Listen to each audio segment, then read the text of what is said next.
sobre todo en pacientes con diabetes, porque hay otros tipos de hiperglucemias que no tienen nada que ver con diabetes, como es la que generalmente que presentan un estado hiperglucémico, pero bueno, eso es otra parte. Ahorita vamos a enfocarnos únicamente a las complicaciones del paciente diabético, independientemente sea tipo 1 o tipo 2. Bueno, pues voy a hacerles un pequeño examen y quiero escucharlos para saber si estudiaron un poquito o no. La primera pregunta no es un criterio de cetoacidosis diabética. El inciso A es una glucosa mayor de 300. El inciso B es un pH venoso menor de 7, un inciso menor a 18 y un anion gap mayor de 10. No sé qué opinan. ¿Cuántos son en total ahorita? Perdón. Son 9, 8 creo. 9 participantes, ok. Bueno, a ver, ¿qué opinan? De los 9, ¿qué opinan? Quiero escucharlos. Sería la D, ¿no? La D, la anion gap, ese es el que no es un criterio. A ver, ¿los demás qué dicen?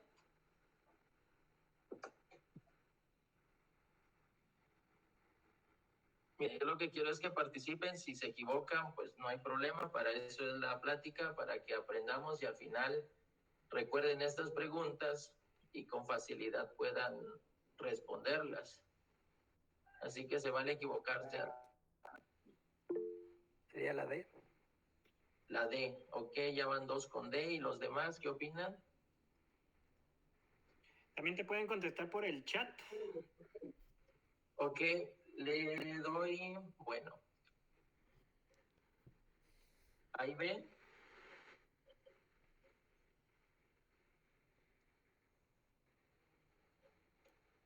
Lo del chat, ¿cómo le hago, cuñado? ¿Me salgo de la presentación? Sí, no se va a poder, cuñado, no se va a poder. No, va a tener que ser con el micrófono. Yo digo que B, doctor. A ver. Sí. ¿Y los demás qué opinan? ¿Qué les gusta más? ¿Cuál es el que no es cierto? ¿Glucosa, el pH, el bicarbonato, el anión GAP? Yo digo, Doc, que sería el pH, el AB, porque normalmente tomamos en referencia el pH arterial, no el pH venoso, y el anion gap sí lo tomamos junto con bicarbonato y la glucosa. Okay. Sí, así es. Sería la B. Ok, bueno, ya veo que contestaron como 5 o 6 y están entre la B y la D. Bueno, aquí la respuesta correcta es esa. El inciso A es glucosa mayor de 300. La glucosa mayor de 300 no es un criterio de diagnóstico de cetoacidosis diabética. Claro, sí es, pero el nivel de 300 no lo es un poco sería más de bajo. 600. Ya lo vamos a ver. Más de 600 es para estado hiperosmolar. Bueno, a ver, de los cuerpos en una cetoacidosis diabética, ¿cuál es el más importante? Todos son de importancia, pero hay uno que es el más importante y el que realmente deberíamos medir en sangre cuando estamos ante un paciente que sospechamos de cetoacidosis diabética. Inciso A, la acetona. Inciso B, acetoacetato. Inciso C, beta hidroxibutirato. Inciso D, alfa hidroxiácido. A ver, ¿qué opinan?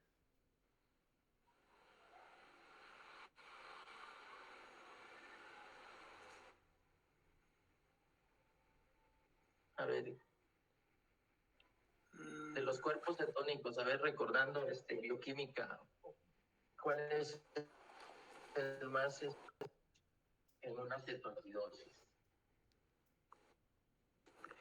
Y es importante este ácido porque realmente el medirlo nos indica gravedad y a su vez, cuando su nivel ya está normal o bajo, nos indica resolución de la mismas preguntas. ¿Sí? ¿Cuál es el más importante? La B, acetoacetato. A ver, ¿y los demás qué opinan? ¿Sí? C, Sí, beta la B. hidroxibutirato. La B, hay 2 de B, 1 de C, y los demás, ¿qué opinan?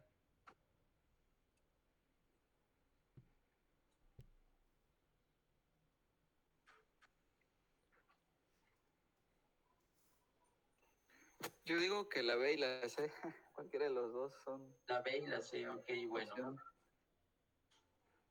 Es el inciso C, beta hidroxibutirato. No se les olvide, se los puse de manera intencionada porque es una pregunta muy frecuente en exámenes, incluso en lo personal en mi examen de especialidad como endocrinólogo me preguntaron exactamente esto.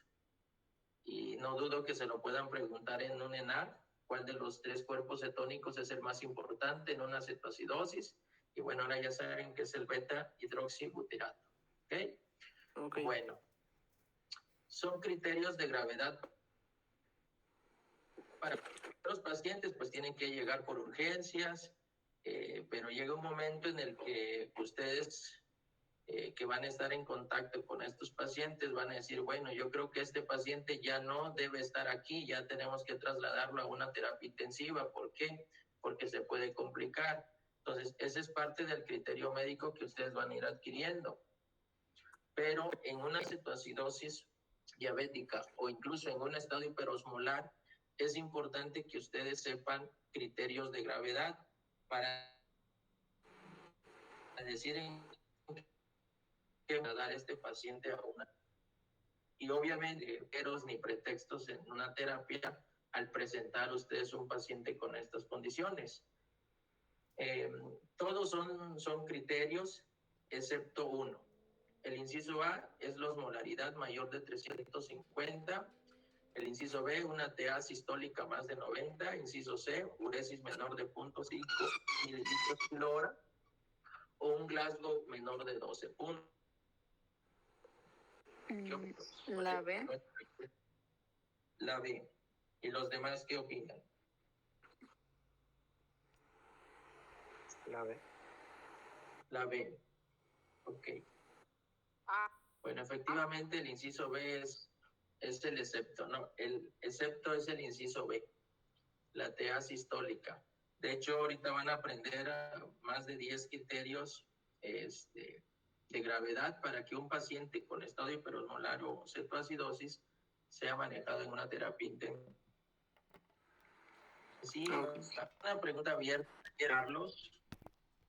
Mencionen cuáles son los criterios de resolución del estado hiperosmolar hiperglucémico. Solo son 3 para que no se vayan a confundir. ¿Cuáles son los criterios de resolución del estado hiperosmolar hiperglucémico? Esta es una pregunta abierta. Que quiero. Sería uno. Es un criterio. ¿Con cuántos miliosmoles decimos que ya está bien el paciente? Menor de 300, a 310. Menor de 310, ok. Okay, A no ver. estoy segura. ¿Y los demás qué opinan? Son 3 criterios principales.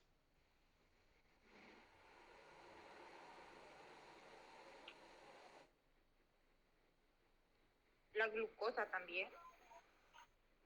La glucosa efectivamente es un criterio,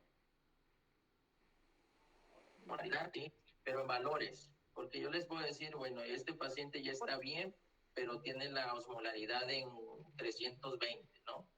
O este paciente está bien y tiene una glucosa de 300. A ver, los demás, ¿qué Puedo opinan? marcar que la glucosa de menor de 200, hay unos que marcan menor de 250 también. Ok. Perfecto. Bueno, esta pregunta la voy a dejar conforme la plática. Bueno, entonces voy a empezar. Como ya les comentaba hace un momento, tanto el estado hiperosmolar hiperglucémico como la cetoacidosis diabética son complicaciones en pacientes que ya tienen diabetes. No se vayan a confundir porque hay otros estados de hiperglucemia en pacientes que no tienen diabetes. Vean cómo la cetoacidosis diabética tiene una mortalidad menor a 1%. De 5 a 16%. Recuérdenlo esto, el estado hiperosmolar es un poco más peligroso que una cetoacidosis diabética. El estado hiperosmolar es de 6 a 10 veces más frecuente que la cetoacidosis diabética. Y obviamente la mortalidad en estos pacientes, tanto cetoacidosis como estado hiperosmolar, depende mucho de la gravedad, de la severidad, enfermedades acompañantes que tenga el paciente, pero sobre todo paciente mayor de 60 años sin comorbilidades aparte de la diabetes, se considera que tiene un riesgo de mortalidad más elevada.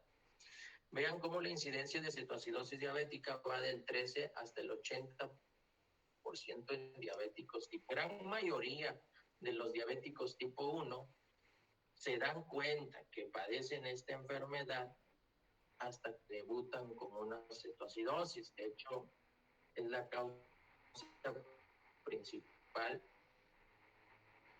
de que una persona sin saber que tiene diabetes es más común en pacientes diabéticos tipo 2. Entonces, de entrada quiero que hagan esa diferencia.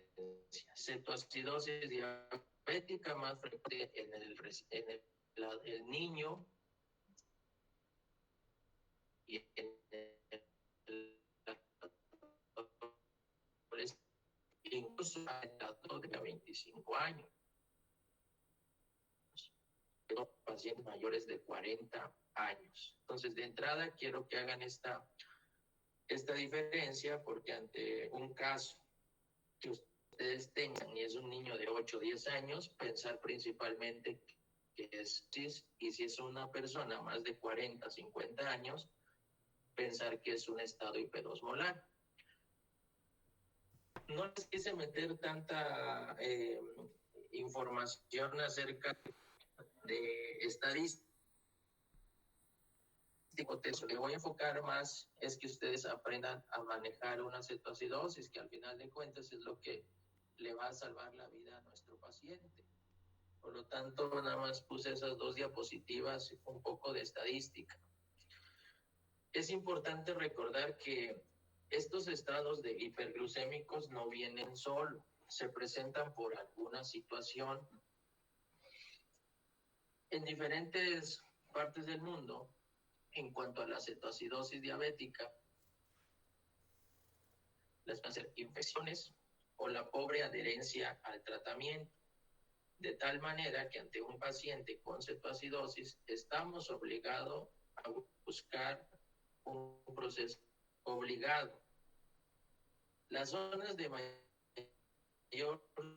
sitio de infección, pues es la vía urinaria, todo el sistema genitourinario, tema incluso problemas no infecciosos como un infarto agudo al miocardio, que también son muy frecuentes.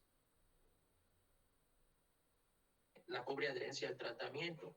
Aquellos pacientes que no saben que son diabéticos, pues van a debutar con esto, pero aquellos pacientes que ya saben que son diabéticos tipo 1 y que no llevan a cabo el régimen adecuado de insulina, porque obviamente estos pacientes tienen que manejarse exclusivamente con insulina, el tipo 1. Claro, terapias hoy en día que se están utilizando en el diabético tipo 1, pero no me voy a decir que, bueno, es amplio.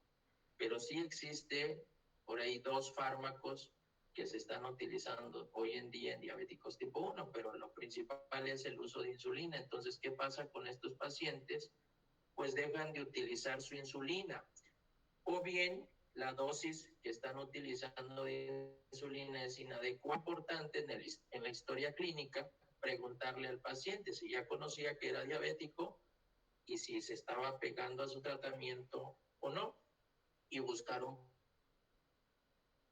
proceso infeccioso renal generario y en segundo lugar pulmonar. En cuanto al estado hiperosmolar, vean cómo nuevamente las infecciones representan seguidas de omisión en la de medicamentos normoglucemiantes. Entonces, recalco, por favor, cuando vean a un paciente con estas alteraciones hiperglucémicas, buscar intencionadamente un proceso infeccioso. En cuanto a la fisiopatología de la cetoacidosis, realmente es muy amplia. Se puede ver desde muchos puntos de vista de manera general, molecular, bioquímico, etcétera. Es bastante amplio. Hice esta diapositiva lo más sencillo posible para que podamos comprender en qué consiste la cetoacidosis diabética. Lo más importante aquí en la cetoacidosis diabética es que hay una deficiencia o resistencia a la insulina. Casi siempre es la deficiencia. Puede ser total o parcial. Y es el balance entre las hormonas contrarreguladoras, de tal manera que estas, como el glucagón, cortisol, hormona de crecimiento, catecolaminas, van a generar, se van a incrementar a nivel sérico, y eso nos va a llevar que haya una síntesis de glucosa hepática. Eso va a generar y la hiperglucemia nos va a llevar a una diuresis osmótica y finalmente una deshidratación en nuestro paciente. Por otra parte, la deficiencia o tiene una enzima muy importante que es la lipasa sensible a hormona, que se encuentra en los hepatocitos, y esto va a generar un incremento del glicerol y ácidos grasos, y finalmente a nivel hepático, estos ácidos grasos y glicerol se van a convertir en cuerpos cetónicos, como ya vimos cuáles son los principales cuerpos cetónicos, pero a su vez va a haber una disminución de la malonilcoenzima A y va a haber un aumento de la palmitoiltransferasa 1, que su función va a ser trasladar el transporte hacia el hígado para mayor producción de cetoquia a grandes rasgos. Ahora, si nos metemos un poquito más a nivel bioquímico, si ven en la pantalla, pues es bastante complicado todo lo que está pasando, porque a su vez entran en juego muchos órganos. Uno, el tejido adiposo, el hígado, el músculo, los riñones, pulmones, el páncreas y el cerebro, vitales, indispensables. Entonces, ¿qué es lo que va a pasar en una cetoacidosis? Ya les comentaba. La principal razón es una deficiencia de insulina. Esto nos va a llevar a que haya un aumento de las enzimas, de las hormonas, contrarreguladoras, y eso va a generar que a nivel en el tejido adiposo va a haber un incremento en la triglicéridos. A ver, déjenme ver si tengo aquí el apuntador. Sí. Ya, perdón. Entonces, a nivel del tejido adiposo va a haber un incremento de la lipólisis y por lo tanto formación de triglicéridos. Estos triglicéridos me van a formar, al escindirse, me van a formar glicerol y tres ácidos grasos libres. Estos ácidos grasos libres van a pasar a lo que es la circulación, se van hacia lo que es el hígado. En el hígado estos ácidos grasos libres se van a convertir a acetilcoenzima A. Parte de la acetilcoenzima A se va a ir al ciclo del ácido tricarboxílico y nos va a formar acetoacetato. El exceso de acetilcoenzima A, que no puede entrar al ciclo del ácido tricarboxílico, se va a convertir en acetoacetilcoenzima A, y gracias a la enzima hidroximetilglutarilcoenzima A, que es esta, se vuelve acetato. Entonces, ¿cuál es el primer cuerpo cetónico que vamos a ver formado en un paciente? Pues es el acetoacetato. El acetoacetato va a ser el origen del beta-hidroxibutirato, y a su vez beta-hidroxibutirato puede también transformarse en acetoacetato. Es una reacción reversible. Y el acetoacetato, a su vez, nos va a formar lo que es la acetona. Esta acetona va a ir a la circulación y eso nos va a generar la famosa respiración de Kussmaul. Si ustedes recordarán esta respiración, pues es una respiración profunda y regular que tienen los pacientes con un aroma afrutado, como a manzanas podridas, así lo describen los libros. Esa respiración se debe a la acetona. No se olvide, porque también es muy frecuente que les pregunten qué cuerpo cetónico es el responsable de la respiración de Kussmaul y el olor afrutado, pues es la acetona. Entonces, todo eso es lo que está en el hígado. La gluconeogénesis nos va a dar más glucosa. Esa glucosa va a pasar a la circulación, nos va a generar mayor hiperglucemia. Esta hiperglucemia va a generar activación de los macrófagos y también mayor síntesis de factor de necrosis tumoral alfa, interleucina 6, interleucina 1 beta, que son marcadores de inflamación. Esto es importante que lo sepan, ya que en un paciente diabética osmolar es muy frecuente cuando le tomen la biometría hemática encontrar una leucocitosis. Precisamente es por esto, por la activación de los macrófagos, por la síntesis de mayores sustancias inflamatorias, como son las interleucinas y el factor de necrosis. Entonces, eso explica por qué estos pacientes podemos encontrar una leucocitosis, pero más adelante les voy a comentar hasta porque también tienen que si sobrepasa ese nivel, ya podemos considerar que hay un proceso infeccioso agregado. Bueno, entonces, retomando esto de las citocinas inflamatorias, estas van a llegar al páncreas y van a disfunción de la célula. Entonces, el paciente no tiene lo que tiene, si es que llega a tener, pues el páncreas no lo está liberando, pues mayor problema, mayor hiperglucemia, mayor cetosis. Todo esto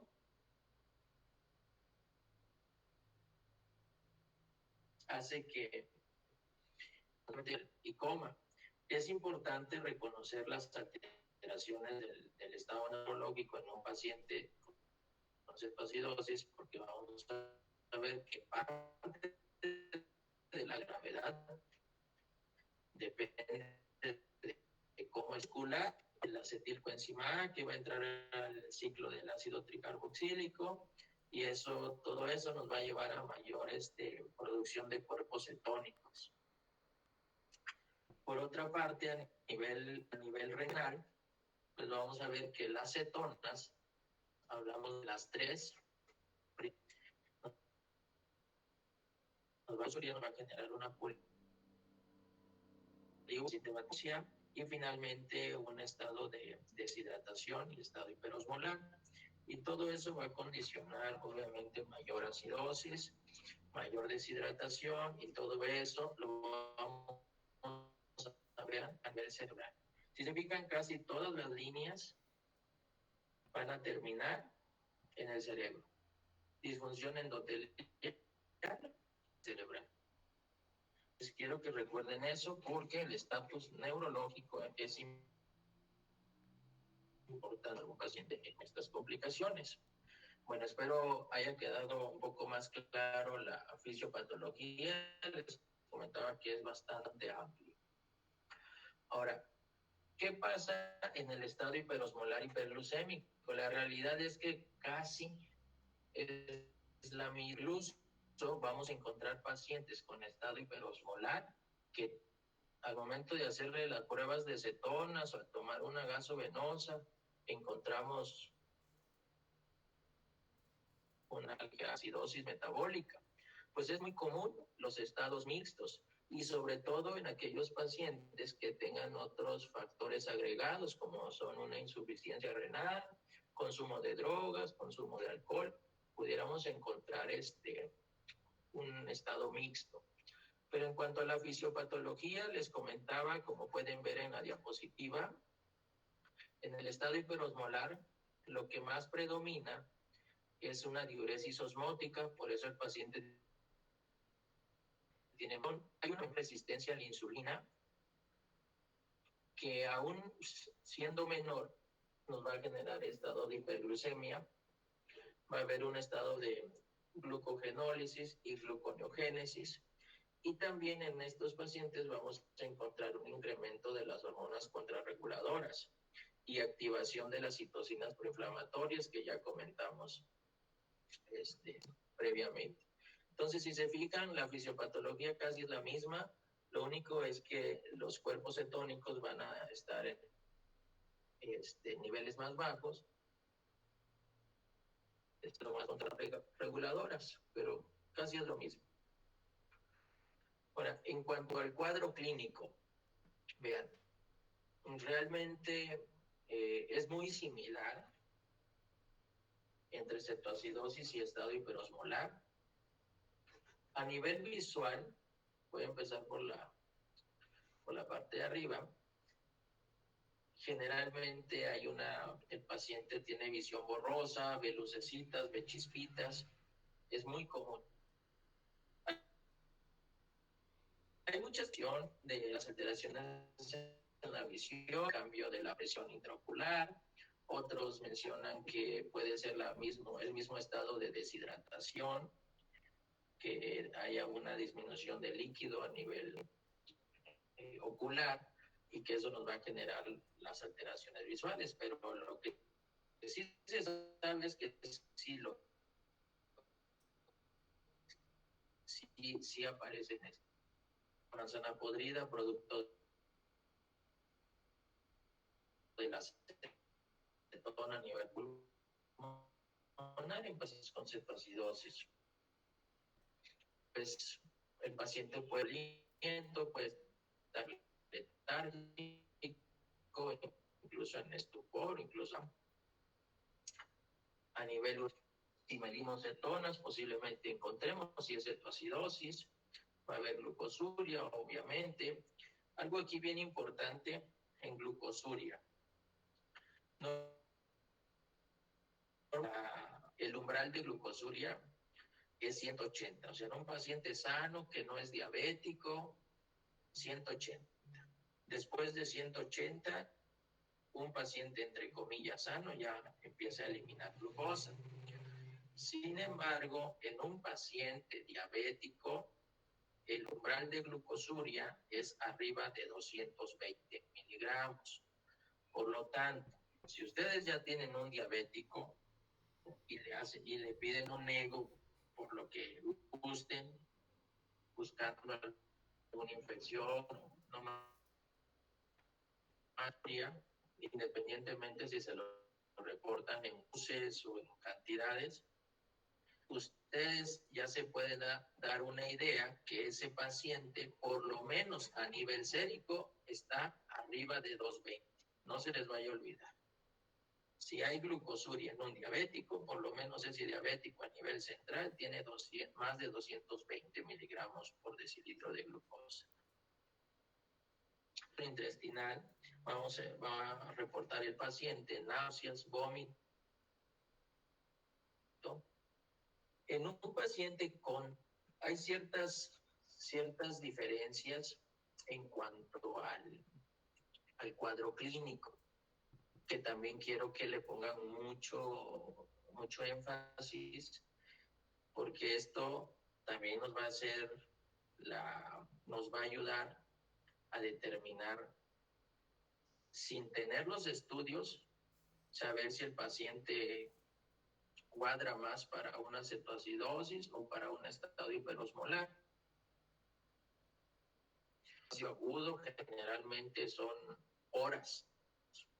El paciente le dice, ayer estuve bien, doctor, hoy en la mañana empecé mal y cada hora que va pasando me pongo más mal. Entonces, es inicio agudo.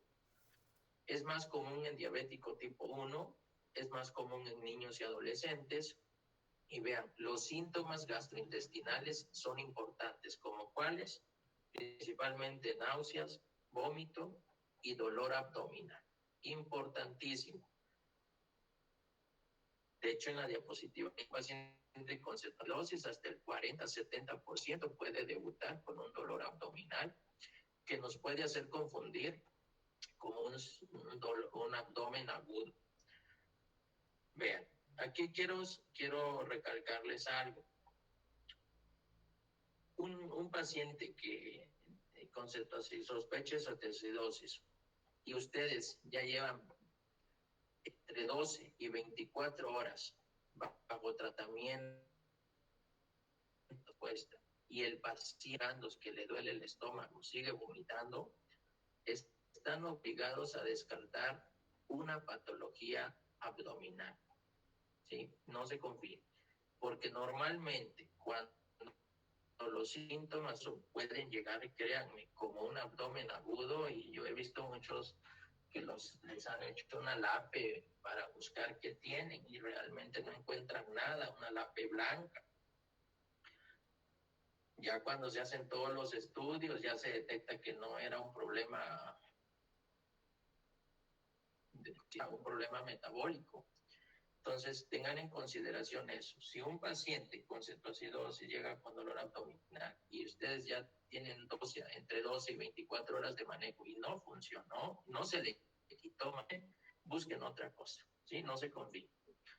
Ahora, en el estado hiperosmolar hiperglucémico es muy diferente. El inicio es lento. El paciente les dice, doctor, empecé mal hace como un mes y poco a poco me he ido empeorando. Entonces, el inicio es lento, es insidioso.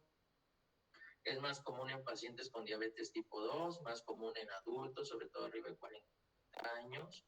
Y los síntomas gastrointestinales son leves o incluso puede ver en aquellos pacientes que tengan un componente de acidosis o un desequilibrio hidroelectrolítico bastante importante que lo lleve a un hilio metabólico. Pero en general, quiero que tomen en consideración estas diferencias. En cuanto a la evaluación inicial, ustedes ya están en urgencias o en la clínica que ustedes gusten y les llega un paciente. El paciente obviamente no sabe, muchas veces el paciente no sabe qué tiene y otras veces el familiar dice, doctor, es que es diabético y dejó de ponerse su insulina y creo que es una cetoacidosis. La realidad es que hasta el mismo familiar o el paciente les dice, no me puse insulina, ya conocen. Aquí el problema es en aquellos pacientes que no conocen, que están debutando. Va a llegar chocado, deshidratado, con dolor abdominal, náuseas, que podemos pensar mil cosas. Entonces, ante estos pacientes, aquí la historia clínica es bien importante, obviamente. Ante estos pacientes, los estudios iniciales es una biometría hemática para ver leucocitosis, niveles de plaquetas, hemoglobina, si tiene alguna otra patología agregada, glucosa, electrolitos séricos. Al inicio yo les recomiendo que pidan sodio, potasio, cloro al inicio y si pudieran fósforo, pero los primeros tres son los básicos, sodio, potasio, cloro. El nitrógeno ureico, la creatinina, los cuerpos cetónicos, el suero u orina. Aquí quiero hacer un paréntesis en cuanto a los cuerpos cetónicos. La realidad es que hay muchas directrices y muchas sociedades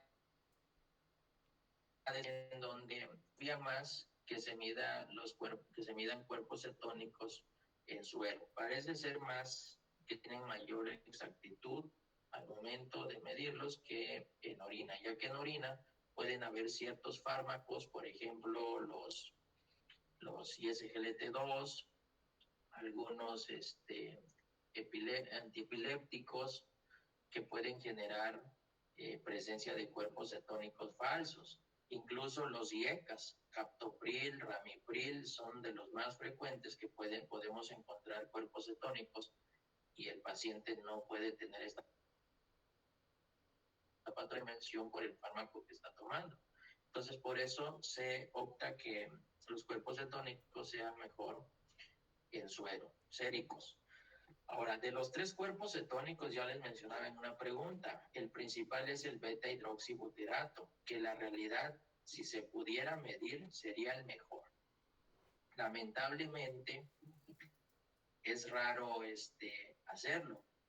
Cuando nosotros pedimos o hacemos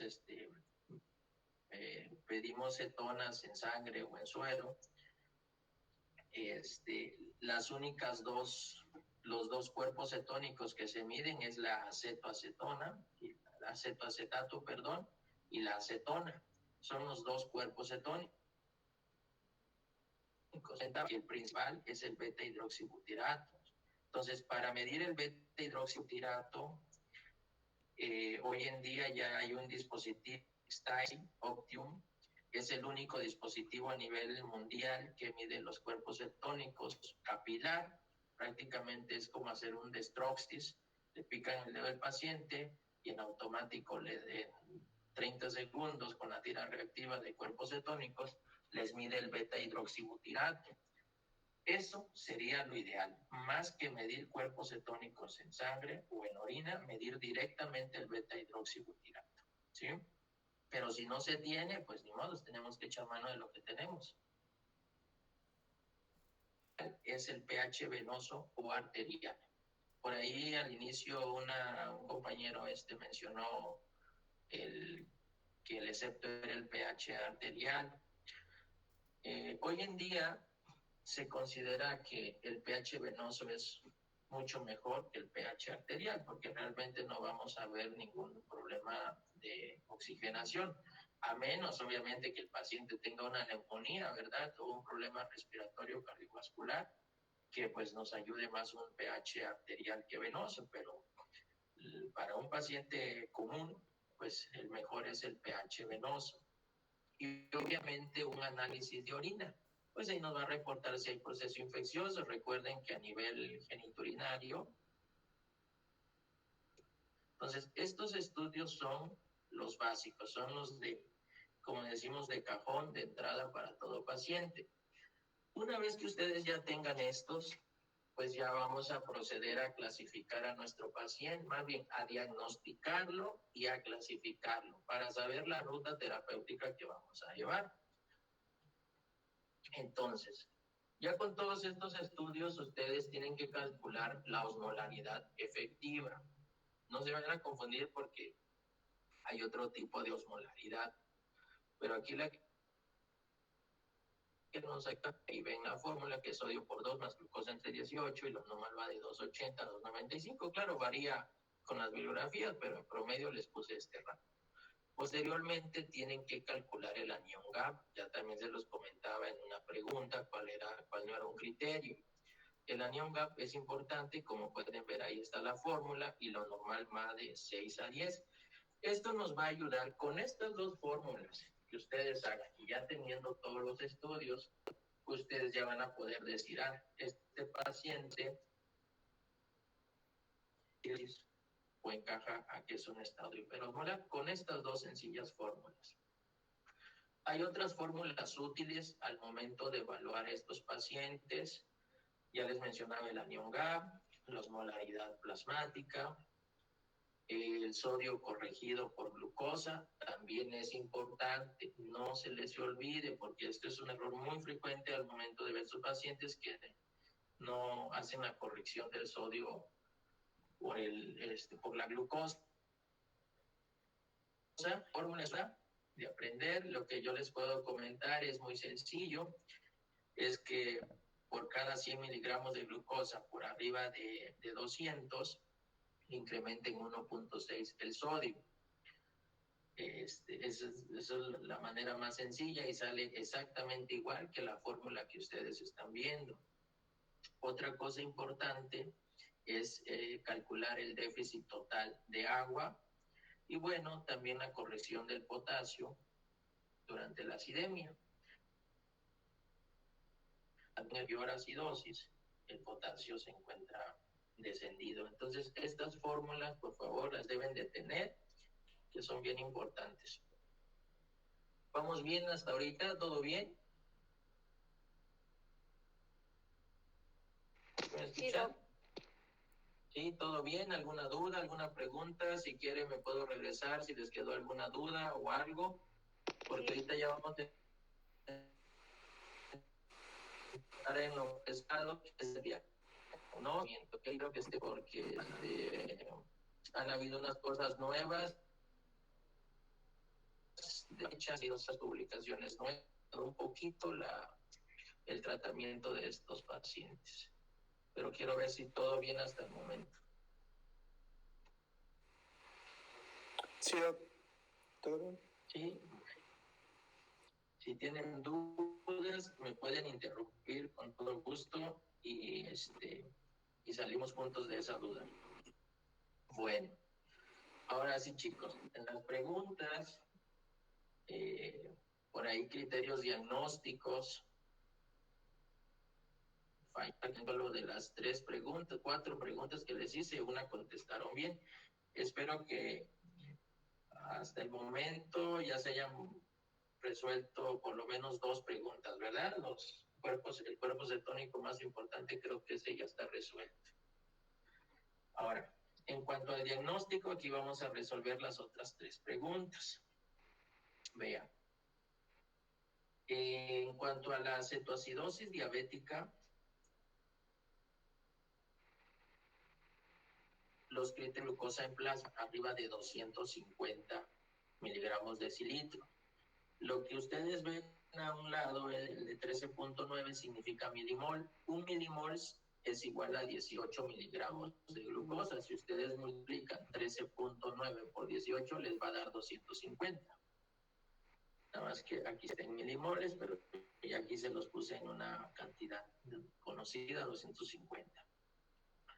Otro criterio de la cetoacidosis es el pH venoso o arterial. Es por debajo de 7.3, el bicarbonato por debajo de 18, la presencia de acetoacetato en sangre o orina por la reacción de nitroprusiato positivo, o la presencia de beta-hidroxibutirato en sangre o en orina, que les decía que sería el más importante, arriba de 3 milimoles por litro. El anión GAP arriba de 10 y alteración en lo que es el estado de alerta. Esos son los criterios de cetoacidosis para el diagnóstico. La cetoacidosis diabética tiene grados, en leve, moderado y severo, como ustedes pueden ver en la tabla. Si se fijan, el nivel de glucosa sigue siendo la misma a los 3 niveles. El pH venoso es el que va disminuyendo y a más disminución, pues mayor es la severidad de la cetoacidosis. Lo mismo pasa con el bicarbonato. En cambio, fíjense cómo las cetonas en orinas, tanto el beta-hidroxibutirato, pues simplemente que estén positivas. El anión GAP también. A medida que va incrementando, pues es más la severidad de la cetoacidosis y la alteración en el sistema neurológico. Vean cómo en una cetoacidosis leve el paciente está alerta, cetoacidosis moderada, el paciente está somnoliento, puede estar alerta o somnoliento. Y en una cetoacidosis severa, el paciente está estuporoso o en coma. Quiero aclarar que en la cetoacidosis diabética, la hiperglucemia gravedad. Grábenlo muy bien porque muchas veces me ha tocado ver pacientes así y me dicen, doctor, es que su glucosa está en 400, 500. Y yo, pues, realmente no me traduce nada en una cetoacidosis diabética. El hecho de que tenga 200, 300, 400, 500 no significa que el paciente esté peor o que se vaya a complicar. Donde deben poner ustedes mucha atención y ya es en el pH, carbonato y alteración en el sistema neurológico. Como ustedes vieron en la fisiopatología, todo lo que pasa en el hígado, en los pulmones, en el riñón, todo repercute a nivel cerebral. Entonces, la gravedad en una cetoacidosis, incluso también en un estado hiperosmolar, depende del pH, del tema neurológico. Les repito. Otra cosa, a veces el doctor es que está muy acidótico porque en el pipí marcan 3 cruces de cetona. Pues tampoco me traduce nada. Entonces aquí lo más importante, pH, bicarbonato y alteración, porque estos son criterios de gravedad. En el estado hiperosmolar hiperglucémico, los criterios diagnósticos son muy sencillos. Una glucosa 600 mg/dl, una osmolaridad por arriba de 320, un nivel de bicarbonato por arriba de 15. Prácticamente esos serían como los más importantes. Ya todos los demás es para hacer un diagnóstico diferencial. Obviamente el pH debe estar por arriba de 7.3, las cetonas negativos, incluso podemos encontrar un nivel bajo, el beta hidroxibuterato por debajo de 3, el anión GAP menos de 12, yo diría menos de 10. Es el estado de conciencia en estos pacientes y se ve bastante afectado porque pues es un estado más crónico y el paciente llega principalmente deshidratado, ¿sí? Entonces recuerden, diagnóstico, más de 600 de glucosa, molaridad más de 320 y bueno, pues un bicarbonato por arriba de 15. Ahora, esto es lo más nuevo. De hecho, está recién salido del horno. Si ven ahí en la referencia, menciona 2020, apenas se publicó el 14 de mayo, de menos de un mes que se publicó este artículo. Es un primer acerca de la cetoacidosis diabética y quise demostrárselo, en donde la anterior, estos criterios son exclusivos de la ADA, de la Asociación Americana de Diabetes, que es donde la mayoría, yo creo que a nivel mundial, como el 70%, utilizamos esos criterios para diagnóstico de estos estados hiperglucémicos. Sin embargo, por ahí está también la Asociación Británica de Diabetes, del cuidado en el paciente con diabetes, en donde dice que la cetoacidosis, vean cómo 150 de la glucosa, ellos ya lo toman con un nivel más bajo, más de 200. Y por ahí también la Asociación Internacional de Diabetes del Niño y del Adolescente también lo considera arriba de 200 el nivel de glucosa. Entonces, ¿qué les puedo decir? Pues lo que ustedes gusten, siempre y cuando lo pongan en sus notas, porque todo eso es válido, porque muchas veces nos casamos con unos criterios y el otro compañero no sabe que ya, y entonces dice, pues ya empiezan los regaños. Yo también fui interno, entonces dicen, oye, ¿por qué pusiste que le tiene cetoacidosis? Su glucosa está en 210, los criterios son arriba de 250, pero si ustedes le muestran la bibliografía y le dicen, vean, es que acaban de salir unos nuevos criterios de otras sociedades, no precisamente la ADA, que dice arriba de 200, pues están correctos, no tienen por qué llamarle la atención, porque está ellos. De igual manera en el pH, vean cómo va cambiando la ADA, es acá arriba, y en la parte intermedia aquí nada más dice que la Asociación Británica dice menos de 7.3, la Asociación Pediátrica Internacional de Diabetes, también todos coinciden que el pH debe ser menos de 7.3. Sin embargo, tanto la ADA como la Asociación Internacional, la Sociedad, Internacional de Diabetes en el niño y adolescente, pues también los clasifican leve, moderado y severo. Y vean cómo las cetonas en orina o sérica, todo marcan positivo, el beta-hidroxibutirato, todos están de acuerdo que debe ser más de 3, el anión GAP, pues nada más es considerado por la ADA y no aplica para las otras asociaciones. Igual el estado mental para la ADA sí aplica y para las otras no aplica. Pues la que ustedes quieran, en sus notas de dónde sacaron esos criterios. En lo personal me gusta más la de la ADA, se me hace más práctico, es con la que he aprendido. Entonces, pero pues ustedes ya se adapten a la que gusten, pero sí, ya salieron criterios donde bajan el nivel de glucosa a partir de 200, porque van a encontrar también que hay un estado de cetoacidosis que se llama cetoacidosis euglucémico, que nomás cumple con todos los demás criterios, pero el paciente tiene su glucosa en 150, 180, entonces su glucosa, entre comillas, no tan alto, pero está acidótico. Ahora, aquí yo les quiero hacer una pregunta. Si ustedes ven en la cetoacidosis diabética el estado hiperosmolar, pues son varios criterios. ¿Con cuántos criterios decimos que ya tiene cetoacidosis o con cuántos criterios decimos que ya tiene estado hiperosmolar? Entonces quiero escucharlos que han leído acerca. Pues vean, son muchos criterios. Yo puedo decir un paciente tiene glucosa más de 250, bicarbonato de 10, tiene está alerta o tiene un anión GAP de 12, ya puedo decir que tiene cetoacidosis o necesita reunir todos los criterios, o qué opinan. A ver, quiero escucharlos.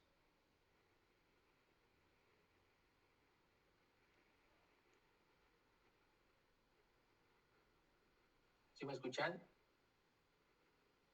Sí, doctor. ¿Sí me escuchan? Con los primeros 4, con glucosa, pH, bicarbonato y cetonas. Ok, Con eso haríamos el diagnóstico. el diagnóstico. ¿Los demás qué opinan? Yo creo que con los principales serían las cetonas y el pH. Cetonas y pH, ok.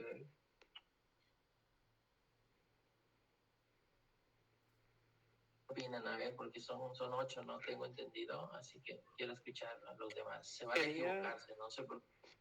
Sería la glucosa, el pH y las cetonas. Cetonas, Así es. ok. Bueno, miren, la realidad que es una pregunta complicada. Ni los grandes maestros de estas patologías han respondido. La respuesta siempre va a ser, es una combinación de todo.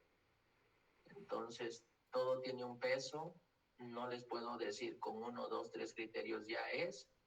Lo que sí les puedo decir y lo que siempre han comentado, de incluso si se fijan en la bibliografía, el doctor Guillermo Umpierres es el padre de los estados hiperglucémicos. Y bueno, esta misma pregunta se le ha hecho en múltiples ocasiones y lo que él siempre ha contestado, que tiene que reunir lo más que se pueda de criterios, ¿sí?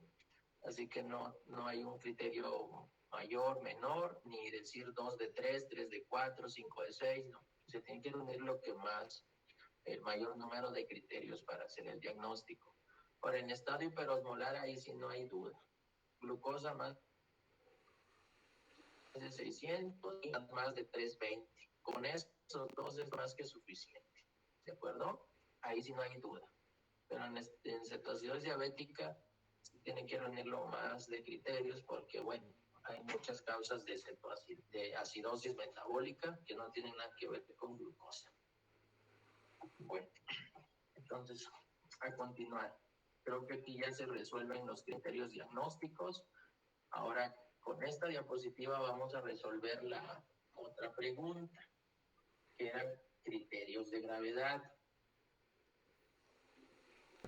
Criterios de gravedad o ingreso a una unidad de cuidados intensivos de osmolaridad mayor de 30, sodio más de 60, potasio menor de 3.5, mayor de 6, un pH menor de 7.0, una presión arterial sistólica menor de 90, una frecuencia cardíaca más de 100 o menor de 60, hipotermia, una uresis menor de 0.5 mililitros kilo hora, un Glasgow menor de 12 y una saturación menor de 92%.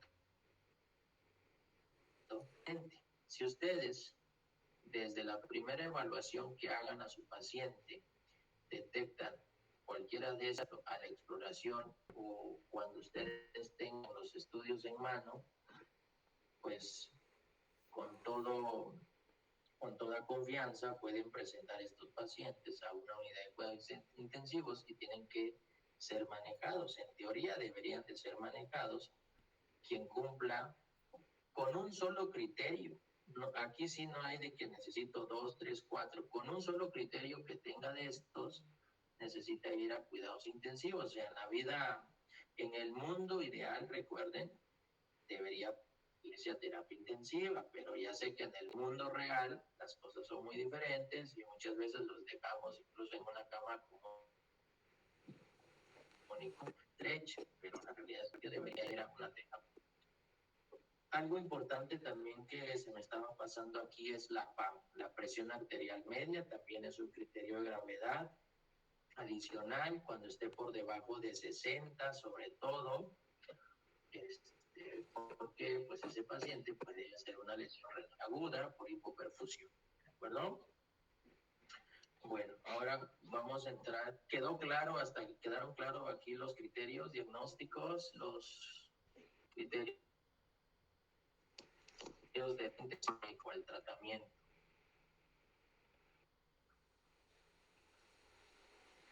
¿Sí? ¿Todo bien? Sí, doctor, ¿todo bien? Bueno, entonces vamos a entrar al tratamiento. Aquí sí quiero que pongan mucha atención porque es donde la mayoría a veces se nos dificulta un poquito el manejo de estos pacientes. Pareciera muy sencillo, pero pues tiene su grado de dificultad. Bueno, los objetivos del manejo.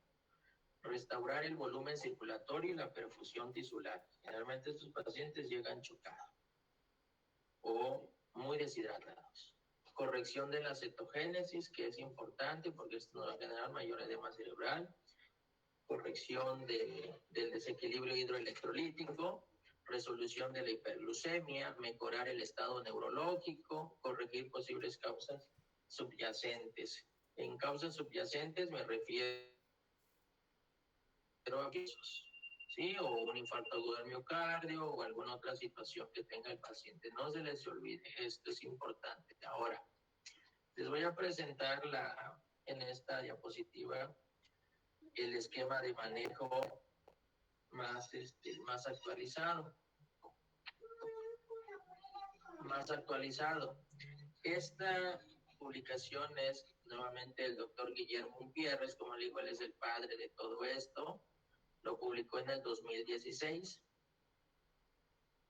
Antes del 2016, había muchas formas de manejo.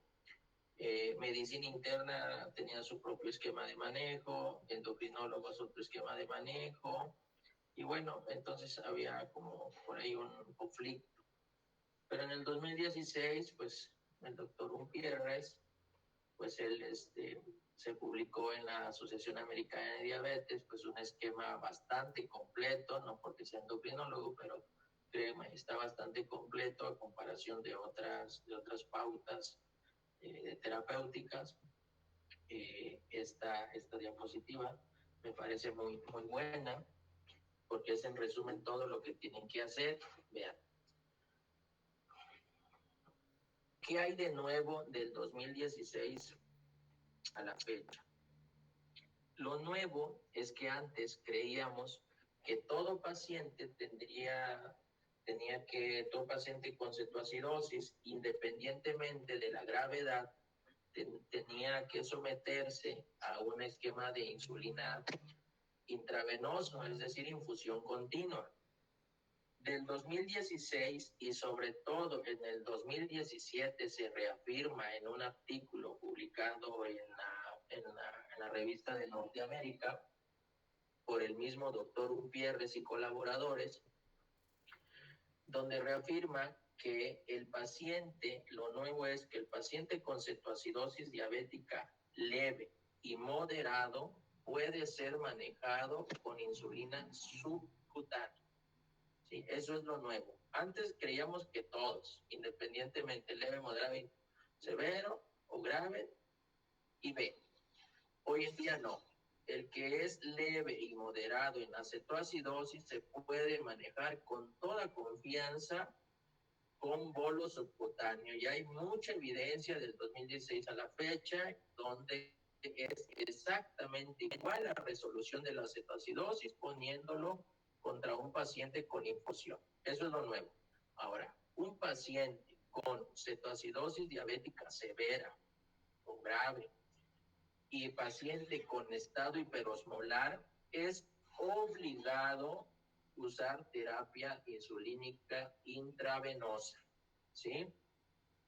Es obligado. Incluso el doctor Umpierres comenta en el artículo más reciente del 2020 que se publicó, les digo, hace como 20 días, comenta que si un paciente tiene cetoacidosis leve y moderada, pero tiene datos de deshidratación, es decir, hipotenso, taquicárdico, etcétera, lo que ustedes ya saben de evaluación de estado de hidratación, se tiene que manejar con insulina intravenosa. Pero si el paciente no tiene datos de hipotensión, no tiene datos de deshidratación importante, podemos manejarlo con bolos subcutáneos de insulina. Eso es lo nuevo, ¿de acuerdo? ¿Queda bien claro? No se les vaya a olvidar, ya no todo paciente se debe usar intravenoso, la insulina. Bueno, voy a empezar por los fluidos. Digo, esta tabla reúne todo. Antes realmente teníamos que leer un gráfico para manejo de cetoacidosis y otro gráfico para manejo de estado hiperosmolar.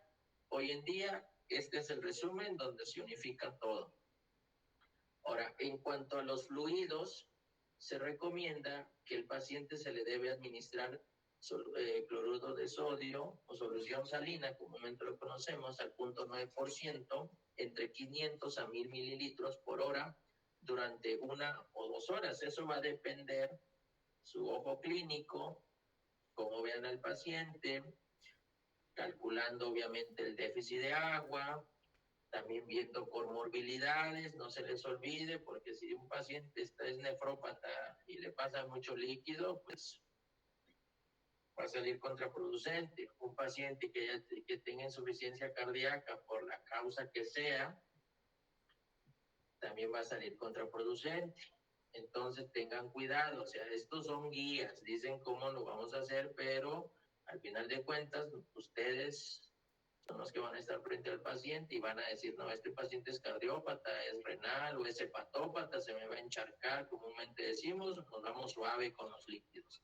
Pero de acuerdo a la guía dice que debemos administrar de 500 a 100 mililitros por hora en las primeras 2 horas. Posteriormente, al administrar esto, para entonces, nosotros, pues, normalmente cuando llega el paciente, ¿sabe qué, enfermera? Canalícele, tómale las muestras y póngale su suero, ¿no? Entonces, para entonces, nosotros ya entre 1 y 2 horas deberíamos, en teoría, deberíamos de tener ya los resultados de los estudios para evaluar el nivel de sodio y, si es necesario, corregir el sodio por glucosa, no se les vaya a olvidar. Si el sodio corregido por glucosa sale normal o alto, pues lo que recomienda es de que se ponga solución salina a medio molar o 0.45% a una velocidad de 250 a 500 mililitros por hora, dependiendo del estado de hidratación. Si el paciente tiene un sodio corregido bajo de 0.9%, 250 a 500 por hora, igual dependiendo del estado de hidratación. Pero aquí les voy a recalcar que es el primer error que me he encontrado cuando me piden una valoración o una interconsulta de estos pacientes, es que no corrigen el sodio. Es importante corregir, es sodio corregido. Siempre que hablen de cetoacidosis hipermolar, nos vamos a referir de sodio corregido, no de sodio medido, ¿eh? Tengan cuidado, es el primer error que yo encuentro comúnmente. Ahora, después de que termine esta solución, un ejemplo, que el paciente ya le pasaron durante 2 horas 500 mililitros, le vuelven a tomar otro nivel de sodio y nuevamente vuelven a hacer la corrección del sodio. Si el sodio sale normal alto, seguimos con esto. Si el sodio sale bajo, seguimos con esto. Pueden regresar las veces que quieran en el algoritmo. Si ustedes dijeron, no, que pónganme 1000 para 2 horas, bueno, entonces están pasando 500 mililitros por hora. Al terminar esa solución, lo correcto es volver a tomar el sodio, corregir el sodio y ver con qué solución seguimos, a medio molar o solución completa, 0.9%. ¿Hasta en qué momento vamos a decir, le detengo la infusión de sodio? Bueno, también va a depender el estado de hidratación, pero sobre todo la pauta dice, o la guía, dice que cuando la glucosa en plasma o capilar esté entre 200 y 250 miligramos decilitro. Este nivel era otra controversia antes. Unos decían menor de 200, otros decían menor de 250, así que para no meterse en problema, el doctor Umpierres dijo ya, de 200 a 250. Ustedes quieren poner a los 210 como quieran. Entonces quedó que es entre 200 y 250. Hasta en ese momento van a dejar de infundir puro solución salina y vamos a cambiar a dextrosa al 5% aquí hay un asterisco, si se fijan, ya no les puse lo que decía en el asterisco, pero cuando ustedes lean un artículo o algo, si hay un punto, un asterisco, un número, es importante que lo revisen para que puedan entender lo que quiere decir ese cuadro. Aquí lo que quiere decir es que dice con solución salina al 0.45% hasta que se resuelva la cetoacidosis. Ponen aquí 0.45, perdón, haciendo énfasis en que quizás el paciente tenga ya un sodio normal o ligeramente alto para entonces.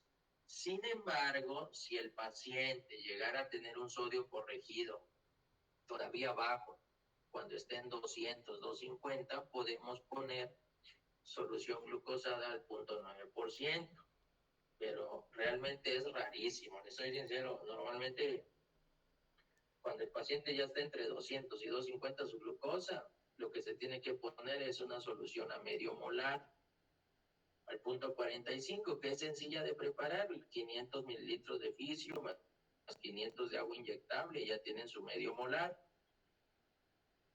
Y tenemos que agregar la dextrosa al 5%. Alguna literatura también mencionan dextrosa al 10%. Yo les sugiero que sea mejor la dextrosa al 5% porque pueden tener una hiperglucemia de rebote.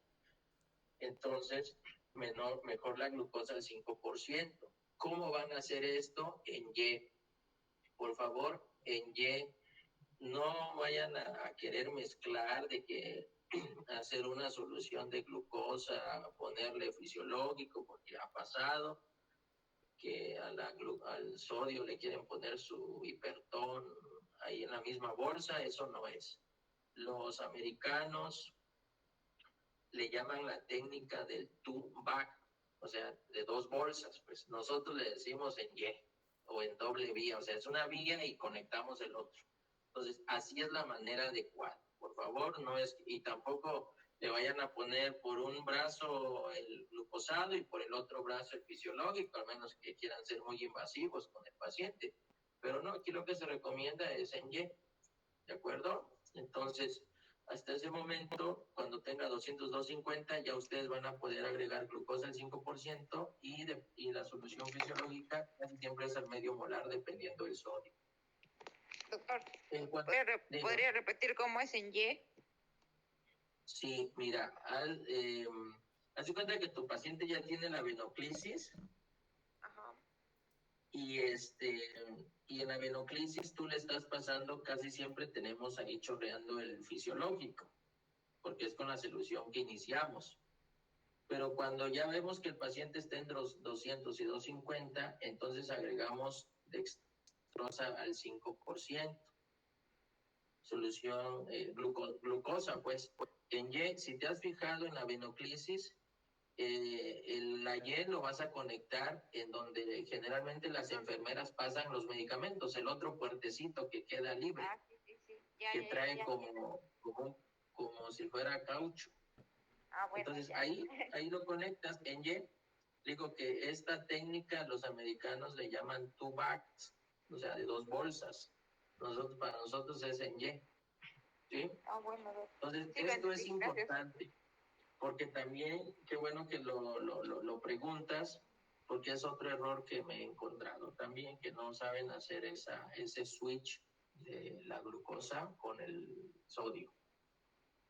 Bueno, ahora me voy en la parte de la insulina, ya les comentaba inicialmente cómo se puede manejar. Tenemos la ruta intravenosa, la ruta subcutánea. Si es un paciente con estado hiperosmolar o cetoacidosis severa grave, obligado nos vamos por la ruta IV.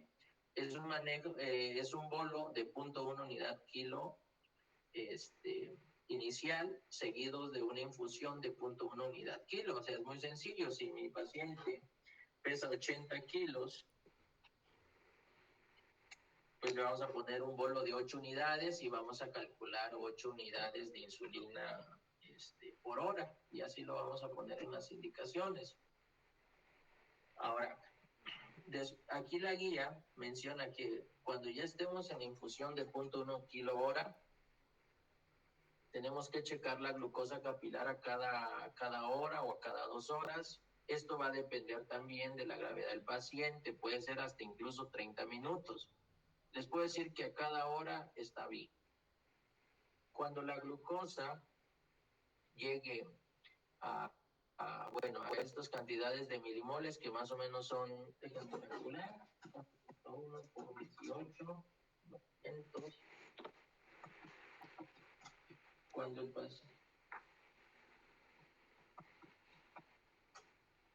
el paciente esté con una glucosa entre 140 y 100, perdón, 11.1 por 18, perdón, entre 200 y 240, se recomienda reducir la infusión de insulina a 0.02 a 0.05 unidades kilo hora cuando es intravenoso. Se los puse acá arriba, donde estoy señalando con el láser, porque aquí es algo que no lo mencionan en este recuadro, pero sí en el texto. Entonces, si es la ruta IV, si está con 0.1, le vamos a disminuir el 50% cuando el paciente llegue entre 200 y 250 de glucosa, a 0.02 a 0.05. Sencillo, si mi paciente está con 8 unidades de insulina por hora regular y ya le tomo una glucosa y está en 220, yo digo, bueno, ya llegué a la meta. Entonces en ese momento de 8 unidades le bajo el 50% y lo voy a dejar con 4 unidades kilo hora. Si me voy por la ruta subcutánea, el bolo es mayor porque a nivel del tejido adiposo siempre hay un porcentaje de pérdida mínima, pero sí se calcula un poco mayor. Debe ser de 0.2 unidades el bolo subcutáneo. Es decir, si el paciente pesa, vamos a tomar 70 kilos, que es el estándar, pues tendríamos que ponerle 14 unidades a mi paciente si es subcutáneo, y si es intravenoso, 7. Y tenemos que repetir esos bolos a cada 2 horas. Sin embargo, en la reciente publicación del 2020 de este año, dice que puede ser hasta cada 4 horas, dependiendo los niveles de glucosa del paciente. Pero en esta publicación 2016 dice que es 0.2 unidades kilo hora. Y cuando el paciente ya llegue a la meta entre 200 y 250, nuevamente reducir el bolo al 50%, que sería de 0.1 kilogramos subcutáneo a cada 2 horas.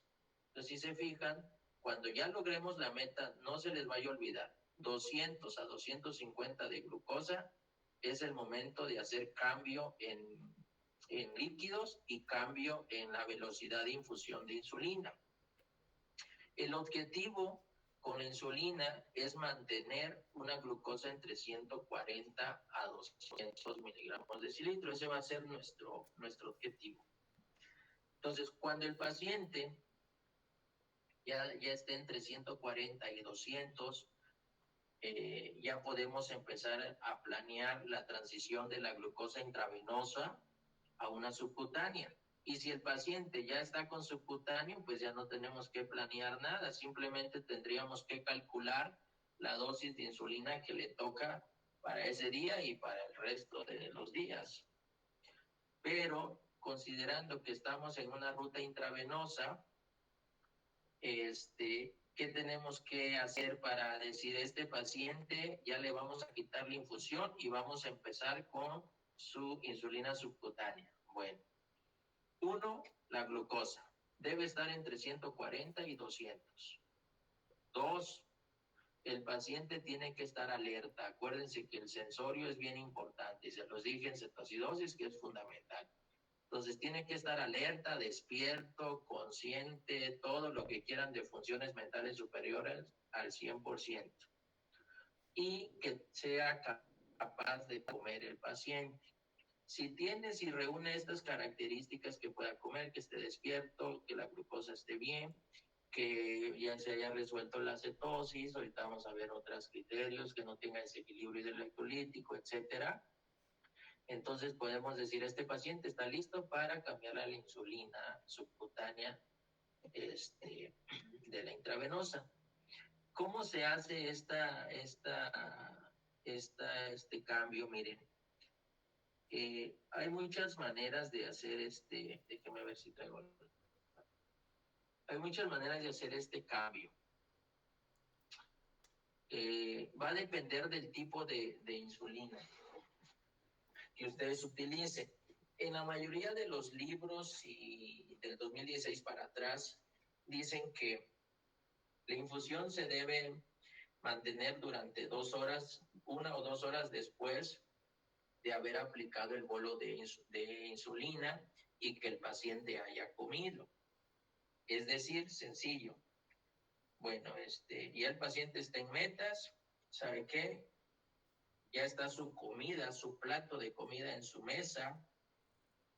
En ese momento se le pone su insulina regular y el paciente tiene que empezar a comer en los próximos 15 minutos de aplicar la insulina.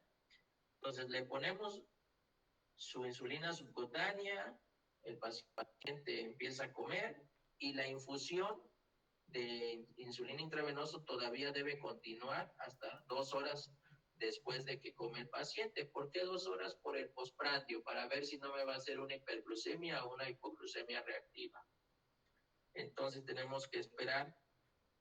Eso se creía antes. Hoy en día va a depender mucho del tipo de insulina, porque normalmente utilizábamos la insulina regular para hacer el switch, que empieza su pico máximo más o menos es en ese tiempo, 2 horas. Entonces, por eso teníamos que esperarnos 2 horas con la infusión.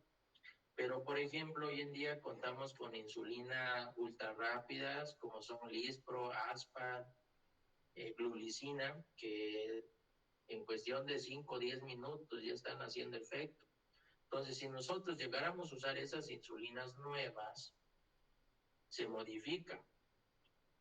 Se le pone la insulina, el paciente come y créanme que en media hora ya le pueden estar quitando la infusión de insulina regular, porque estas son ultra rápidas. Otra cosa, que si ustedes, el paciente está utilizando una insulina de acción intermedia como NPH o insulina de acción prolongada como insulina Lantus, Y hay suficientes estudios también, esto es nuevo en cuanto a la insulina, que ya se hace un cálculo de dosis de que requiere el paciente y se le aplica el 50% en vez de ser el bolo intravenoso o el bolo subcutáneo, adicional a esto, perdón, es adicional a estos bolos, se le puede aplicar ya la insulina glargina o la insulina NPH o las insulinas nuevas que hoy tenemos. Eso es algo nuevo, ya se está utilizando. La insulina que tiene más evidencia es la insulina glargina, que es decir, mi paciente llega a urgencia, tiene cetoacidosis o estado hiperosmolar, en ese momento le pongo el bolo inicial de insulina, ya sea subcutáneo o intravenoso, y a su vez le agrego el 50% en insulina NPH o insulina Lantus o la glargina, en automático. Ya hay evidencia suficiente que funciona bien, nos ayuda para evitar estados de hiperglucemia y la recuperación es más rápida. Eso también es algo nuevo que ha pasado del 2016 a la fecha, donde ya de manera inicial podemos usar estas insulinas. Entonces, no se les olvide, por favor, aunque suene repetitivo, el paciente tiene que estar alerta, le ponemos su insulina subcutáneo, ¿sabe qué, señor? Quiero que coma de una vez, empieza a comer, si todo está bien, si es la insulina regular, a las 2 horas ya le pueden quitarlo, la infusión con toda confianza, y si utilizaron una insulina ultra rápida, Lispro-Ap o glulicina, a los 15, 30 minutos ya le pueden estar quitando la infusión, ¿de acuerdo? ¿Queda claro esto? Si hay alguna duda, por favor, díganme. Lo de agregar a la mitad de la insulina calculada, ¿es solo en el bolo o también en la infusión? Sí, no, solo en el bolo, solo en el bolo. Hazte cuenta que llega tu paciente y le pesa 70 kilos, le vas a poner 7 unidades de rápida. Pum, ya le pones donde quieras, ¿no? En el brazo, un ejemplo, ¿no? Las 7 unidades, pues si es subcutáneo, si es intravenoso, pues directamente a la venoclisis. Pero en ese momento, tú haces un cálculo de un aproximado de dosis total de insulina de ese paciente y le aplicas el 50%. Hay muchas fórmulas, miren. A grandes rasgos, ahí anótenlo. Si tienen libreta, anótenlo. Este es un plus que les voy a dar. Si es un paciente que tiene un peso normal, se debe calcular de 0.3 a 0.4 unidades kilo día de insulina, para que quieran. Sobre todo lentas y ultralentas, que son las más nuevas. Si es un paciente con sobrepeso, de 0.4 a 0.5. Si es un paciente con obesidad, de 0.5 a 0.6 unidades. Entonces, imaginen, llega un paciente con peso normal, 70 kilos. Entonces, ese paciente de 70 kilos con peso normal, yo le voy a calcular que su dosis total de insulina diaria va a ser aproximadamente 0.3 por kilo día, 0.3 por 70.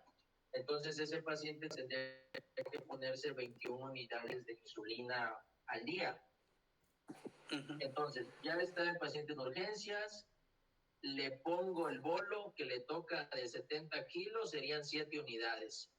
Y tan pronto pasen las 7 unidades, ya le estoy administrando el 50% del total diario, que en este paciente son 21 unidades. No podemos poner 10.5, entonces le estaríamos poniendo 11 unidades adicionales. ¿Eso en qué beneficia? En la recuperación más pronta del paciente. ¿Sí? ¿Claro? ¿Quedó claro con el ejemplo? Sí, doctor, gracias. Ok, Sí, perfecto. sí. Ahora, en potasio, vean, el potasio sí se lo recalco, por favor, porque sí también es otro problema que nos metemos a veces, que decimos, pues tiene cetoacidosis, todo promolando, pues su agüita, su insulina, y nos olvidamos del potasio, ¿no? Y de repente, pum, el paciente, ¿saben qué? Está haciendo arritmias cardíacas, bueno, en fin.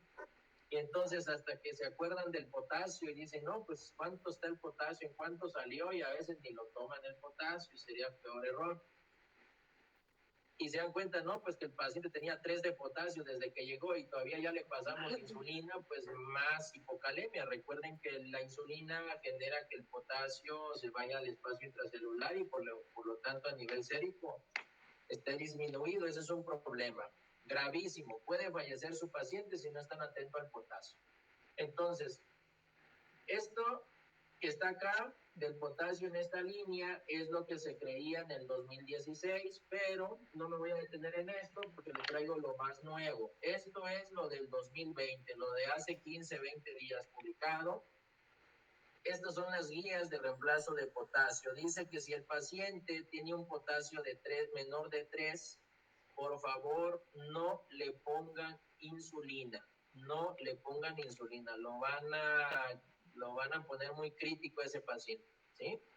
Entonces, menor de 3, detengan la infusión de insulina, solamente agüita, su líquido, su fisiológico, y le van a poner de 10 a 20 milimoles o miliequivalentes por hora hasta que el potasio esté por arriba de 3. Si el potasio del paciente sale de 3 a 4 milimoles, tenemos que poner 40 miliequivalentes por cada litro de solución. Es por cada litro, no vayan a pensar que es durante toda la estancia hospitalaria, es por cada litro. Si el potasio está de 4 a 5, 20 miliequivalentes por litro de solución, y si el potasio está mayor de 5.5, prácticamente no hay problema, no necesitamos suplementar potasio, continuar con con las soluciones. Ahora, algo bien importante que generalmente hay déficit de potasio entre 3 a 5 mil equivalentes por kilo de peso. Entonces, esto lo pueden hacer ustedes, muy sencillo. Vuelvo al ejemplo. Si el paciente pesa, por ejemplo, 70 kilos y yo le calculo la dosis media de 4, más o menos tiene 280 mil equivalentes de déficit aproximadamente. Le digo, también aquí cuenta su criterio clínico. En lo personal, yo lo calculo siempre en lo más bajo para no errar o sobrecargar al paciente de potasio, porque pues tampoco es bueno, los extremos no son buenos, el hipo o hiper va a alterar al paciente. Entonces, generalmente yo lo calculo incluso hasta de 2 por milimoles por kilo del paciente. Y sobre eso yo me doy una idea de cuántas ámpulas van a poner de potasio. Recuerden que una ámpula de potasio equivale a 20 mil equivalentes. Entonces, más o menos, haciendo un cálculo de 3 a 5 por kilo de peso, ustedes van a saber cuánto le tienen que infundir a su paciente para que no tenga un déficit. Y por ahí le pongo lo de los niños, pero bueno, no me voy a meter en eso en el momento. Ahora, otra cosa importante que quiero remarcar es el bicarbonato, porque luego se asustan y ven, ¿no? Que el pH está en 7.25 y pues no hay que ponerle potasio, se está poniendo muy acidótico el paciente, etcétera. Bueno, la realidad es que hay mucho conflicto en cuanto al bicarbonato, mucho conflicto, que antes unos decían un pH menor de 7.1, otros 7, y ya lo más nuevo es que 6.9. La reposición de bicarbonato solo debe ser si el pH es menor de 6.9.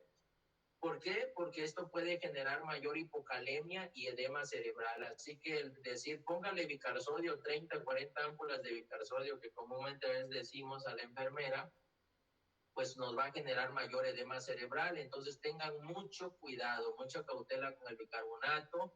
Aparte de estas complicaciones, nos va a retrasar la resolución de la cetoacidosis diabética porque nos va a generar más cuerpos cetónicos. Entonces, cuando nosotros le midamos cetonas en orina o en sangre, puede ser que el paciente estaba con 20 o una cruz y de repente está con 3 cruces y vamos a decir, no, pues mi paciente está más acidótico, está empeorando. No está pasando eso, simplemente es que el bicarbonato está haciendo una reacción bioquímica y generando más cuerpos cetónicos. Entonces se pueden asustar, ha pasado que le ponen bicarbonato y dicen, no, está empeorando porque tenía menos cetonas y ahora está peor. Pues sí, por el bicarbonato, ¿de acuerdo?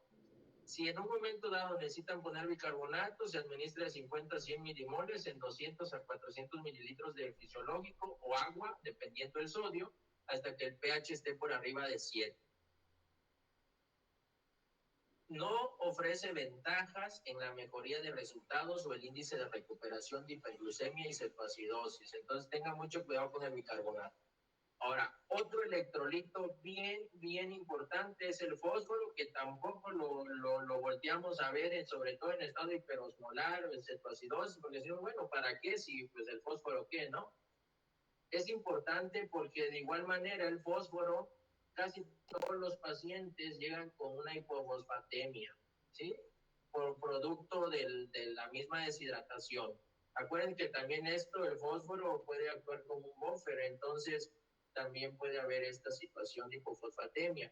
Recuerden que el valor normal de fósforo va de 2.5 a 4.5, de 2 a 4, dependiendo de la literatura, pero ese es el rango. Y por lo tanto la reposición solamente está indicada cuando es menor de 1.5 miligramos de decilitro, con mucho cuidado también porque si la hipofosfatemia, ¿qué problema puede llevarnos la hipofosfatemia? Nos va a generar anemia hemolítica, rhabdomiolisis, insuficiencia respiratoria y renal aguda. Entonces, por eso es importante que vigilen el fósforo, no se les vaya a olvidar el fósforo. Estudios no han podido demostrar efectos beneficiosos de la sustitución de fosfato en el resultado clínico. ¿Qué significa esto? Que lo mismo que el bicarbonato. Únicamente si tiene fósforo menor de 1.5, tienen que reponerlo. De lo contrario, no es necesario. Ahora, esto también es bien importante al momento de la infusión. Ya tienen a su paciente, ya le pusieron su bolo de insulina de 7 unidades. Ahora le están pasando 7 unidades por kilo por hora, porque pues eso de acuerdo al peso. La meta de disminución de glucosa no se les vaya a olvidar, también es pregunta frecuente en muchos exámenes, es de 50 a 70 miligramos de decilitro por hora. Eso es lo que tiene que bajar con la infusión de insulina y obviamente con las soluciones. Entonces, si un paciente empezó a las 10 de la mañana su infusión de insulina con 300 de glucosa, a las 11 de la mañana le hacemos su chequeo porque debe ser una hora después y en vez de 300 ya tiene 350, decimos, bueno, pues en vez de bajar subió. ¿Qué tenemos que hacer? Como dice el cuadro, aplicar un bolo de 0.1. Si ese paciente pesa 70 kilos, le ponemos otro bolo de 7 unidades. Y a su vez duplicar la infusión de insulina. Si está con 7 unidades, lo pasamos a 14 unidades por hora. A la siguiente hora volvemos a medir la glucosa capilar. Si la glucosa ya disminuyó de entre 0 y 49, decimos que todavía no logramos la meta de 50 a 75. ¿Qué tenemos que hacer? Incrementar el goteo de insulina a un 25 a 50%. Es decir, si el paciente está con 8 unidades, el 50% serían 4 unidades, 8 más 4, 12 unidades tendríamos que ponerle. Y si le incrementamos 25%, si está con 8, el 25% son 2 unidades, le tendríamos que poner 10 unidades. Esa es la indicación. Y si el paciente sí nos está logrando la meta de 50 a 75, continuar con esa velocidad de infusión. Si está a 7 por hora, pues seguir con 7 por hora. Si el paciente, por el contrario, me baja más de 75 miligramos por decilitro, porque también ha pasado que a veces somos un poquito agresivos y empezó con 300 y una hora después ya está en 120, pues ya nos pasamos mucho, ¿no? Tampoco eso es correcto. ¿Qué vamos a hacer si el paciente baja más de 75 miligramos por hora de glucosa? Se debe detener la infusión durante 30 minutos, es decir, ¿sabe qué? Vamos a cancelar media hora la infusión, lo vamos a detener ahorita. Dos opciones, si es una hipoglucemia sintomática, podemos agregar de 15 a 20 gramos de glucosa, la dextrosa al 50%. Le ponemos un frasquito y a los 15 minutos checamos la glucosa. Ya está arriba de 90 o 100, pues ya podemos continuar. Pero si en un momento dado el paciente digamos, de 300 bajó a 150, pues ya nos pasamos porque le bajamos 150 de golpe en una hora. Entonces ahí nada más detenemos la infusión media hora y al pasar media hora le vamos a dar indicaciones a la enfermera o nosotros ir a la bombita y programarle el 50%. Es decir, si lo suspendimos con 10 unidades, a la media hora que no está pasando la insulina, tenemos que iniciarlo con 5 unidades. ¿Sí queda bien claro esto? Quiero que lo tomen muy en cuenta, por favor, porque también pasa esto, que de repente le bajan mucho, de repente no, en vez de bajar su la glucosa, y ya no saben qué hacer, y que le subamos 2 unidades, y que le subamos 3, y que le subamos 4, y cada quien opina, cada persona opina, cada médico opina. Yo digo que le subamos 2 unidades, yo digo que 3, yo digo que 4. No existe eso. Esta es lo que está escrito, y esto es de acuerdo a los estudios que se hacen para que tomen en consideración cómo se debe de ajustar. Ahora, aquí vamos a resolver ya la última pregunta que se hizo, criterios de resolución de la cetoacidosis, más bien resolución de los estados hiperglucémicos que hemos hablado. La cetoacidosis diabética, una glucosa menor de 200 a 250, un pH por arriba de 7.30, un bicarbonato por arriba de 15 o 18, un anión GAP menor de 10 o 12, o un beta hidroxibutirato menor de 1. Cuando tengamos el beta hidroxibutirato, realmente es lo que tenemos que medir. Si no podemos medir de manera indirecta el beta hidroxibutirato, el anión GAP. Por favor, ya les comentaba la fórmula previamente del anión GAP. Aquí sí, en cetoacidosis diabética no es de que ya me cumplió 2 de 4 o 3 de 4, no. Tienen que estar los 4 criterios de resolución. Los 4, por favor. Y en el estado hiperosmolar hiperglucémico tienen que estar los 3 criterios: glucosa menor de 200 o 250, osmolaridad efectiva menor de 320 y el estado neurológico estable. Entonces, aquí sí tienen que estar completitos. Los 4 de la cetoacidosis y los 3 del estado hiperosmolar hiperglucémico. Ahora vean, otra cosa también. Oiga, ¿cuánto tiempo lleva el paciente así con cetoacidosis hiperosmolar? No, pues que ya desde ayer llegó, ya lleva un día y medio, ¿no? O sea, si lleva un día y medio el paciente y no está resuelto su cuadro, estamos haciendo las cosas mal. Porque vea, los criterios, la resolución de la cetoacidosis diabética, el tiempo promedio debe ser de 10 a 18 horas. Y el tiempo promedio del estado hiperosmolar de 9 a 11 horas. Para que no se estresen y digan, tan rápido, 11 horas ya lo tengo que resolver. O sea, si llegó el paciente a las 8 de la mañana, a las 7 de la noche ya tiene que estar al 100%. Así debería ser, obviamente. Si tiene otros problemas, pues ya, ¿qué hacemos? Si es un estado hiperosmolar porque está infartado, pues la verdad que podemos resolver el estado hiperosmolar, pero no vamos a resolver el infarto. Entonces, pero de estas dos situaciones es el tiempo promedio. Así que un paciente más de 24 horas con cetoacidosis y todavía con estado hiperosmolar es que estamos haciendo las cosas mal. ¿Okay? Estudios de control, la glucosa capilar debe ser a cada hora. Los electrolitos, sodio, potasio, cloro, nitrógeno ureico, creatinina, bicarbonato y pH, cada 2 a 4 horas. Fósforo, calcio y magnesio a cada 4 o 6 horas. Esto tampoco se les olvide. Esto sería en el mundo ideal. Yo sé que pedimos sodio, potasio, cloro por turno cada 8 horas, ¿verdad? Pero pues eso es porque lo que así tenemos es en el mundo real, pero en el ideal deberíamos tomar esto cada hora, cada 2 a 4 horas lo que dice acá, y esto cada 4 o 6 horas. En cuanto a las consideraciones generales, en la cetoacidosis diabética se dice que hay un déficit de 50 a 100 mililitros por kilo de peso, y en el estado hiperosmolar realmente es el doble, de 100 a 200 mililitros por kilo de peso. No se olviden, por favor, de la fórmula de déficit de agua.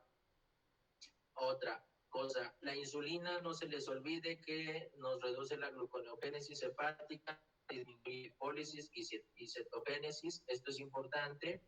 La administración de insulina por la vía intravenosa, intramuscular o subcutánea es segura y efectiva para la corrección, siempre y cuando recuerden que sea cetoacidosis leve o moderada, sin estado de choque o deshidratación severa.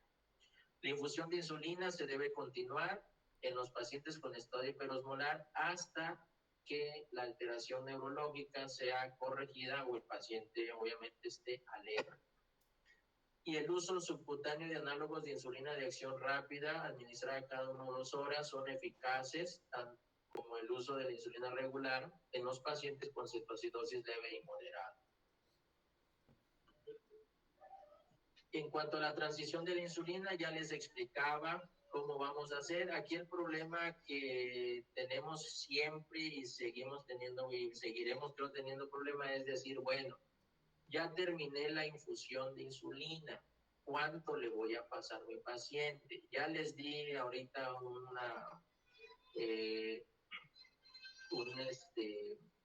unos puntos importantes que si peso normal, 0.3.4, sobrepeso 0.4.5, obesidad 0.5.6, unidades kilo día. En lo personal, yo me baso en eso, se me hace más práctico, más fácil de recordar, porque van a encontrar muchos regímenes de aplicación de insulina. Ahora, otra forma de cómo calcular ustedes la insulina total, recordar que en un paciente que es con cetoacidosis diabética, pues ya va a tener que usar insulina toda su vida. Hay una fórmula que dice que es la insulina que se administró, la dosis de infusión de insulina administrada en las últimas 6 horas por 4, por ejemplo, digamos, 6 por 4, 24, entonces eso nos va a dar una idea de cuánto se debe poner el paciente. Un ejemplo, si en las últimas 6 horas el paciente estuvo con una infusión de 2 unidades por hora, entonces multiplicamos 2 por 6, que fueron las últimas 6 horas que tuvo, son 12. Por 4 son 48 unidades. Eso es lo que le toca a mi paciente al día. De esos 48, lo que se tiene que hacer es aplicar el 50% en ese momento de la transición, que serían 24 unidades, y las otras 24 unidades tendríamos que fraccionarlas en 3 para poner las insulinas prandiales. Esa es una fórmula que muy antigua, la van a encontrar en varios libros, que es muy buena también. Yo creo que son las dos formas de cómo ustedes puedan calcular la dosis de insulina en su paciente, o la que les comenté de acuerdo al peso normal, sobrepeso, obesidad, o esta que es de las últimas 6 horas, la dosis de infusión de insulina. Creo que serían las mejores para ustedes y son prácticas y fáciles. Bueno, hasta aquí terminamos. No sé si tengan alguna pregunta, algún comentario, alguna duda o algo que me quieran decir.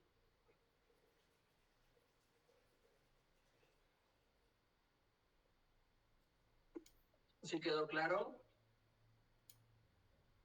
¿Alguna duda, muchachos?